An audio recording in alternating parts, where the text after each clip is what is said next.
పరిశుద్ధుడును నిత్య నివాసి అయినటువంటి ప్రభు ఆపత్కాలములో నమ్ముకునదగినటువంటి సహాయకుడు, ఆపత్కాలమున తన పర్ణశాలలో తన గుడారములో మరుగు చేయువాడు, దాచువాడు అనేటువంటి దేవుడు నిశ్చయముగా మన ప్రార్థనలను ఆలకించి ఆయన సమాధానం ఇచ్చే దేవుడిగా తిరిగి మనలను మరొక ఉదయకాలపు కృపా వాక్య ధ్యానంలోకి నడిపించినటువంటి దేవాది దేవునికి స్తుతులు స్తోత్రములు చెల్లిస్తూ ఉన్నాను.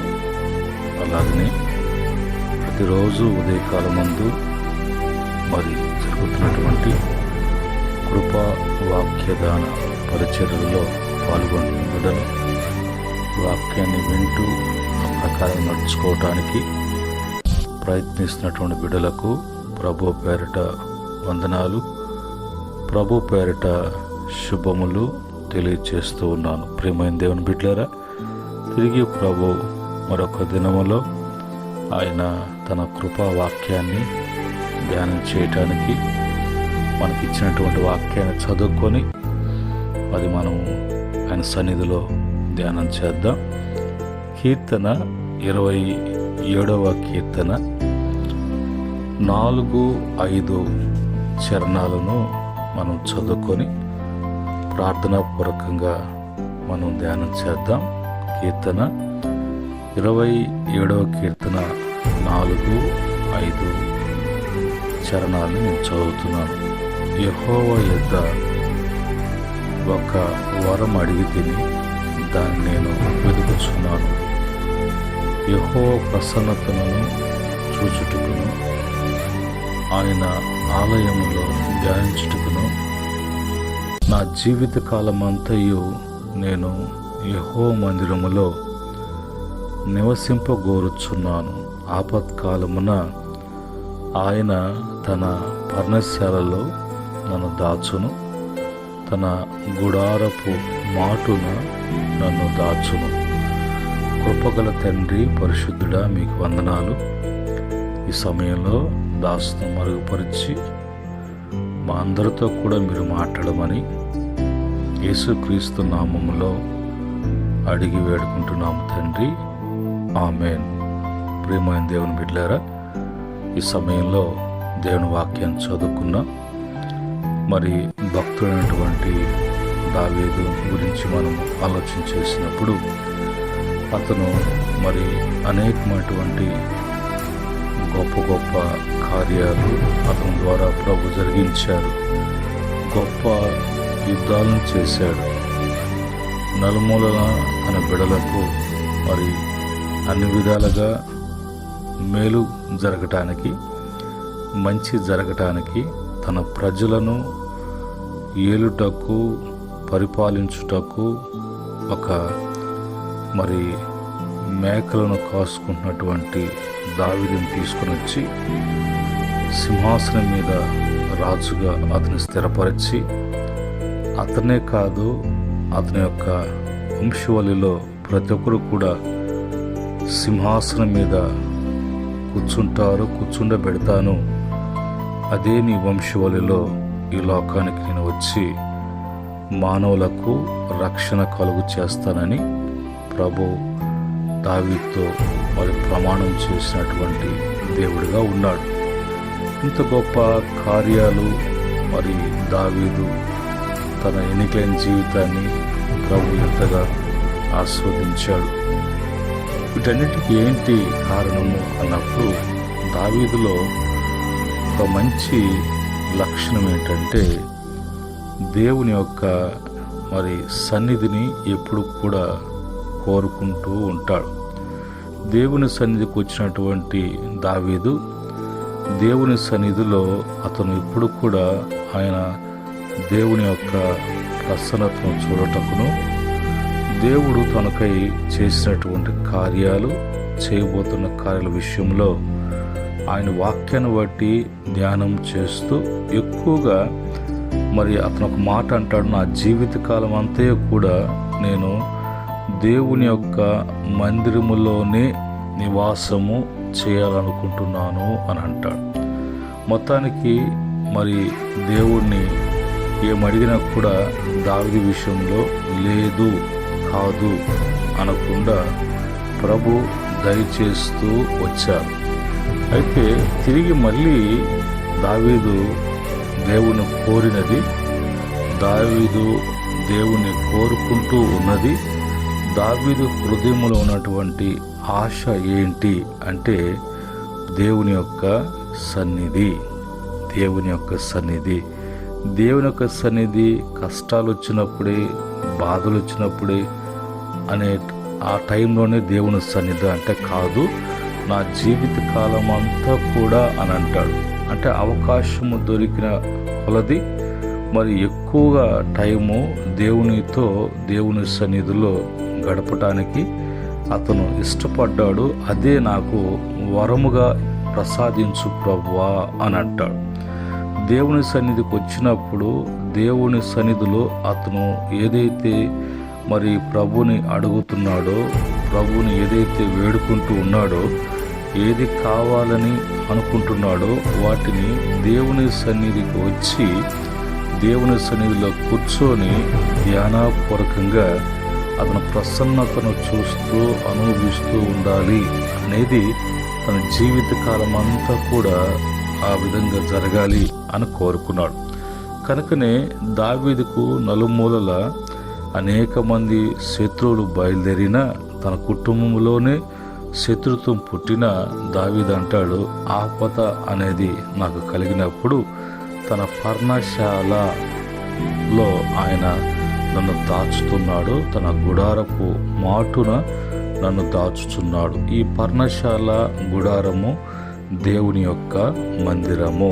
ఆయన మందిరములో మరి ఆయన యొక్క గుడారములో ఉన్నప్పుడు శత్రు మరి దాడి చేయటం కానీ, శత్రు యొక్క ప్రభావం కానీ, శత్రు యొక్క తంత్రాలు కానీ ఏది కూడా మరి దేవుని యొక్క ఆలయంలోకి రావటానికి కానీ, దేవుని యొక్క సన్నిధిలో జరగటానికి కానీ దేవుడు అనుమతి ఇవ్వడు అనేది ఇక్కడ బాగా మనకి స్పష్టమవుతా ఉంది.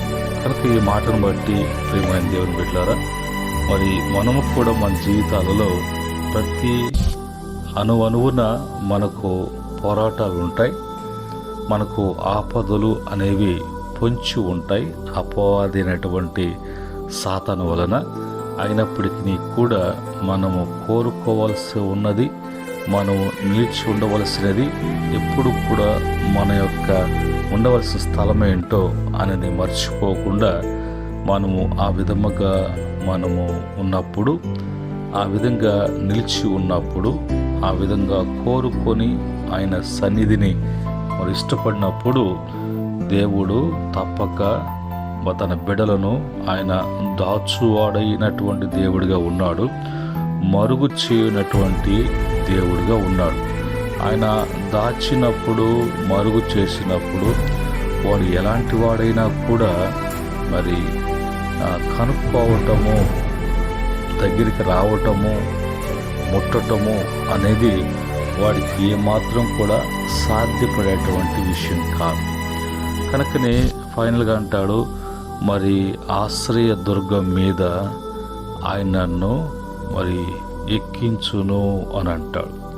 చివరికి వచ్చిన తర్వాత దావీదు కోరుకున్నటువంటి ఆ కోరికను బట్టి, దేవుడు ఇష్టపడుతున్నటువంటి ఆ స్థలాన్ని బట్టి, దావీదు చేసేటువంటి ధ్యానాన్ని బట్టి ప్రభు అతన్ని తన యొక్క ఆశ్రయ దుర్గం మీద ఆయన ఎక్కించి హెచ్చించేవాడుగా ఉన్నాడు.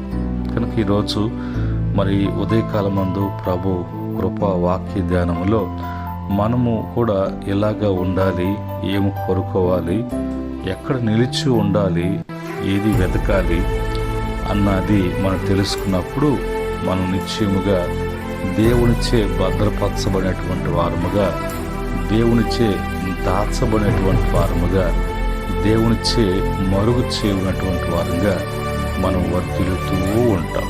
కనుక సాతాను ఎన్ని విధాలుగా ప్రయత్నించినా వాడికి కంటికి కనిపించకుండా ప్రభు మనల్ని జాగ్రత్తపరిచి ఒక్కసారిగా ఆశ్రయదుర్గం ఎక్కించినప్పుడు వాడికి భయమును వణుకోను. అది మనుషులై ఉండొచ్చు, అది శత్రువులు అయి ఉండొచ్చు, అది అపవాదై ఉండొచ్చు, అది ఎలాంటి ప్రభావమైన ఉండొచ్చు, వాళ్ళకు వణుకు పుట్టించేటట్లుగా ప్రభు చేస్తారు.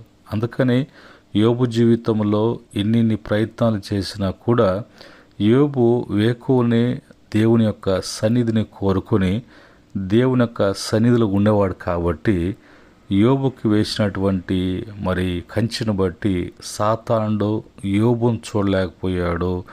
యోబు యొక్క పరిస్థితులు తెలుసుకొని ఏదో ఒక విధంగా ఎంటర్ కావాలి, ఆ యొక్క కుటుంబంలో ప్రవేశించాలి అన్నటువంటి యోబు జీవితంలో ఏదీ సాధ్యపడలేదు. ప్రభు అనుమతిస్తే కానీ వాడు ఏమీ కూడా చేయలేకపోయాడు. ఆ యోబుకు ఆ కంచె, ఆ యొక్క ప్రభు అతన్ని మరుగు చేయటం అనేది అతనికి అది పర్ణశాలగా గుడారముగా ప్రభు ఉంచాడు. ఈ ఉదయకాలం మందు మనము కూడా మన జీవితాలలో అలాంటి అనుభవంలోకి వచ్చినప్పుడే అన్ని విధాలుగా మనము సంతోషించగలము, ఆనందించగలము. నష్టము, కష్టము, బాధ అనేది ఎలాంటి ఒత్తిళ్ళు అనేది లేకుండా వర్ధిల్లటానికి, అభివృద్ధి చెందటానికి అన్ని విషయాల్లో కూడా బాగుపడేటువంటి మంచి ఏర్పాటు ప్రభు మనకు చేశారు. బైబిల్ నుంచి ఒక మాట చూసినప్పుడు కీర్తన 31వ కీర్తన 20వ చరణంలో అక్కడ ఒక మాట రాయబడి ఉంది. మనుషుల కపటోపాయములు వారిని అంటకుండా నీ సన్నిధి చాటున వారిని దాచుచున్నావు. వాక్కలహము మానిపి వారిని గుడారములో దాచుచున్నావు అని అంటాడు. దానికి పైన 19వ చరణంలో ఆయన యందు భయభక్తులు కలిగినటువంటి వారికి తనని ఒప్పుకున్నటువంటి దేవుడు నా దేవుడు అని నరులలో ఒప్పుకుంటూ ఆయన యందు భయభక్తులు కలిగి జీవించేటువంటి వారికి ఏమి వారి కొరకు ప్రభు సిద్ధపరిచాడో, ఏది వాళ్ళకి ఇవ్వాలని ప్రభు దాచి ఉన్నాడో అవి ఏ విధంగా ఉంటాయి అనేది 19వ చరణంలో అంటాడు. కనుక ఇప్పుడు మనుషుల యొక్క తత్వం ఎట్లా ఉందంటే కపటోపాయములతో వాళ్ళు మనుషులను ఎదుటివారిని మోసం చేయటానికి ఏదో ప్రయత్నాలు చేస్తుంటారు. అయినా కూడా దేవుడు వాళ్ళ కపటోపాయములు, వాళ్ళు పన్నేటువంటి పన్నాగములు ఏది కూడా అంటకుండా, ఏది కూడా తగలకుండా, ఏది కూడా దగ్గరికి కూడా రాకుండా ప్రభు యొక్క సన్నిధి చాటున వారిని దాచేటువంటి వాడుగా ఉన్నాడు. వాక్కలకము అని అంటే మనం ఒక మాట మాట్లాడక ముందే ఆ మాటల్లో అపార్థాలు కలిగించి వెంటనే వివాదానికి దిగేటువంటి మనుషులు ఉంటారు. అంటే గీరుకొని తగులు పెట్టుకునేటువంటి మనుషులు స్వభావాలు ఇవి ఏవి కూడా అంటకుండా ముట్టకుండా కాపాడే దేవుడు. ఇదే మాట యోబు గ్రంథము 5లో అంటాడు, కీర్తన 5లో అంటాడు, మనుషుల యొక్క నోటి ఇచ్చకి మిమ్మల్ని నేను అప్పగించకుండా మిమ్మల్ని కేడెముతో కప్పినట్లుగా నా దయతో మిమ్మల్ని కప్పుతానని ప్రభు చెప్తున్నాడు. ఉదయకాలం మందు ఇన్ని మంచి మాటలు, ఇంత మంచి భద్రత, టోటల్గా మనల్ని ప్రభు ఏ విధంగా ఆయన దాచుతున్నాడో, అలాంటి వారి మధ్యలో మనల్ని ఎలాగా మరుగు చేస్తున్నాడో అనేది మన వాక్యం ద్వారా చూస్తూ ఉన్నాం, తెలుసుకుంటూ ఉన్నాం. ప్రభు మనతో మాట్లాడుతూ ఉన్నారు. ఆ క్రమంలో బైబిల్లో ఇంకా భక్తుడు ఇంకా ప్రభులో ఆనందిస్తూ ఏమంటాడంటే 119వ కీర్తన 114వ చరణంలో, నాకు మరుగుచోటు నా కేడెము నీవే, నేను నీ వాక్యం మీద ఆశ పెట్టుకుని ఉన్నాను. కనుక భక్తుడు కూడా నేను మరుగు చోటు నా కేడెము నీవే, నీ వాక్యం మీద ఆశ పెట్టుకో, అంటే ఆయన మాట ఏది ఇస్తే, ప్రభు ఏది తన వాక్యం చేత సెలవిస్తే ఆ ప్రకారంగా నడుచుకోవటానికి అతను మరి చెప్పేంత వరకు, ప్రభు చేసేంత వరకు, ప్రభు లేపేంత వరకు, ప్రభు నడిపించేంత వరకు, ప్రభు స్థిరపరిచేంత వరకు, ప్రభు హెచ్చించేంత వరకు, ప్రభు మనల్ని అన్ని విషయాలకు కూడా ఆయన మరి ఆశ్రయదుర్గం ఎక్కించేంత వరకు మరి మరుగుచోటు నా కేడము నీవే అని అంటాడు. మనకు కూడా ఆ విధంగా ప్రభువారు మనకై ఉన్నారు. ఆ విషయాన్ని మనం జాగ్రత్త కలిగినటువంటి వారంగా ఉండాలి. అలాగనే మరి 143వ కీర్తన 9వ చరణంలో, యెహోవా నేను నీ మరుగు చూచి ఉన్నాను, నా శత్రువుల చేతుల నుండి నన్ను విడిపింపుము. చూసారా, ఏది వచ్చినా భక్తులు మరి దాన్ని ఆర్భాటముతో, గందరగోళముతో అక్కడికిక్కడికి పరుగులు తీయకుండా, ఏది వచ్చినా కూడా మరి ప్రభు దగ్గరికి రావటము, ప్రభువులో మరుగైపోవటము, ప్రభువు యొక్క హస్తాల నీడల్లో, రెక్కల నీడలో వాళ్ళు శరణజొచ్చినట్లుగా భక్తుల యొక్క అనుభవాలు చెప్తున్నారు. ఆ క్రమంలో దేవుడు దాచినటువంటి, మరుగుపరిచినటువంటి భక్తులు ఉన్నారు. వాళ్ళల్లో ఇశ్రాయేలు ప్రజలు ఐగుప్తు నుంచి వాళ్ళు విడిపించబడి మరి వెళ్తున్నప్పుడు వాళ్ళు తిరిగి వాళ్ళ మీదకి మరి విరోధముగా మరి యుద్ధం చేయటానికి, వారిని తిరిగి బానిసలుగా ఈడ్చుకుని వెళ్ళటానికి, ఇంకా రెండింతలుగా హింసించటానికి ఆ ఆలోచనతో, ఆ క్రోధముతో వాళ్ళు ఆవేశంగా వస్తున్నప్పుడు దేవుడు ముందును వెనకను ఆవరించి ఒక మేఘాన్ని తీసుకొచ్చి మధ్యలో పెట్టినప్పుడు ఇశ్రాయేలు ప్రజలందరూ కూడా మరుగైపోయినట్లుగా తన బిడ్డలు క్షేమంగా సముద్రం దాటారు, అరణ్యాలు దాటారు, ఊర్లు దాటారు, అనేక ప్రదేశాలు దాటారు. అన్ని విధాలుగా తన బిడ్డల్ని ఆయన భద్రముగా సేఫ్గా తీసుకెళ్ళి వాగ్దానం చేసినటువంటి వాగ్దాన భూమిలో స్థిరపరిచాడు.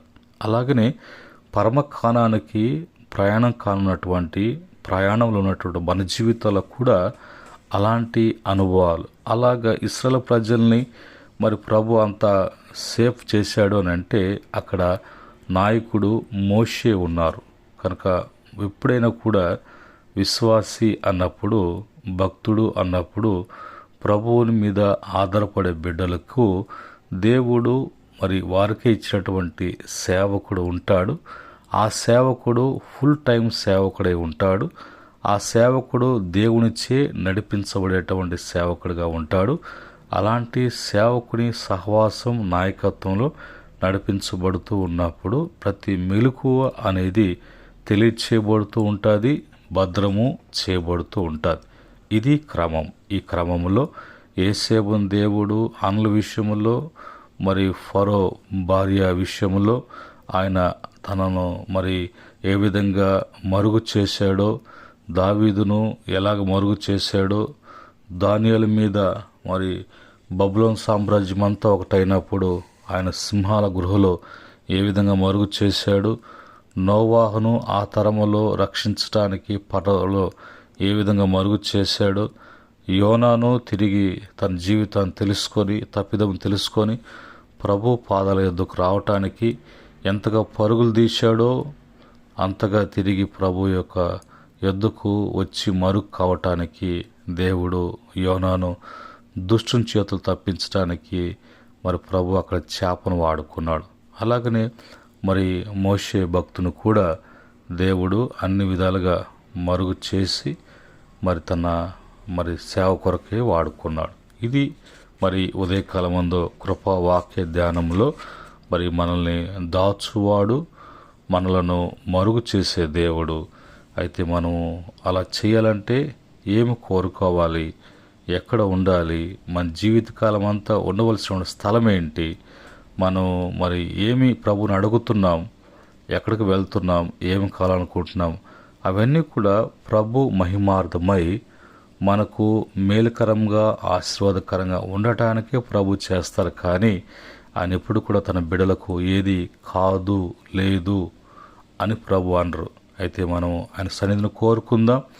భక్తుడు కోరుకున్నట్లుగా మరి ఆయన సన్నిధిలో మనం ఎప్పుడు కూడా మరి జీవితకాలం అంతా కూడా మనం ధ్యానం చేయటానికి, ప్రభుని ప్రతి విషయంలో కూడా ప్రభు చిత్తం కొరకు ప్రభుని వెతకటానికి ప్రయత్నం చేద్దాం. అట్టి స్థితి కృప దేవుని వలన మీకు అందరు కలుగునుగాక. ఆమెన్. ప్రేమగల తండ్రి, పరిశుద్ధుడా, మీకు వందనాలు. ఈ ఉదయకాలం అందు కృపా వాక్య ధ్యానములో మా దాగు చోటు నీవై ఉన్నావని, మమ్మల్ని మరుగుపరచువాడు అని, మమ్మల్ని అన్ని విషయాల్లో కూడా దాచువాడు, శత్రువు వలన కలిగేటువంటి మరి మరి ప్రతి ఒక్క మరి ఆపద నుంచి మమ్మల్ని ఏ విధంగా భద్రపరుస్తున్న విషయం ఇప్పటి వరకు మేము సజీవులుగా ఉన్నామంటే మాకంటూ ఎలాంటి ఆపదలు రాకుండా మాకు మంచి జరుగుతుందంటే మమ్మలను మీలో దాచి ఉన్నారు కాబట్టి మేము ఇంతగా వర్ధిల్లుతున్నాము తండ్రి. ఆ విషయాన్ని మాకు బయలుపరిచారు.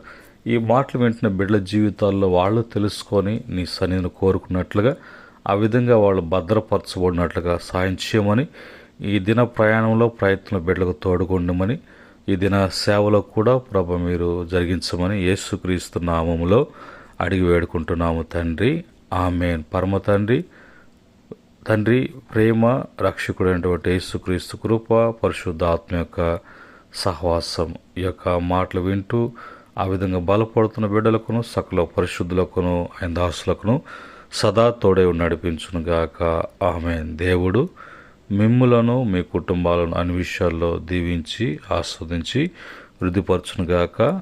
ఆమేన్.